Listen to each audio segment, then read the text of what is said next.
Здание Янтиковского дома культуры построили в 1979 году. С тех пор этот клуб является культурным центром района. В рамках реализации указа главы Чувашии о дополнительных мерах по повышению качества жизни населения республики здесь проводится масштабный капитальный ремонт. В данное время у нас идут ремонтные работы на фасаде здания.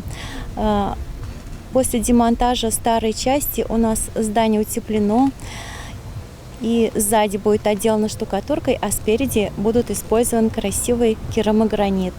Кроме проведения строительных работ для Дома культуры, закупят мягкие кресла, звуковую, студийную и световую аппаратуру, оборудование для инвалидов по слуху для просмотра кинофильмов.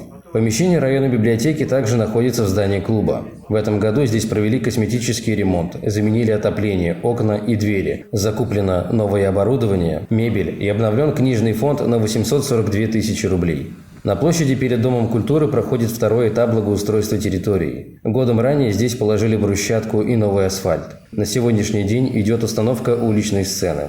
В селе Янтиково ремонтируется и детская школа искусств. Долгое время учебное учреждение не имело собственного здания. И так давно им выделили помещение старой средней школы. В этом году нам уже выделили 2 миллиона на текущий ремонт и на мебель 600 тысяч. У нас идет сейчас текущий ремонт, в основном стены, покраска стены идет у нас, демонтаж полов, потолки сделали и остается у нас кладка плиток в коридорах.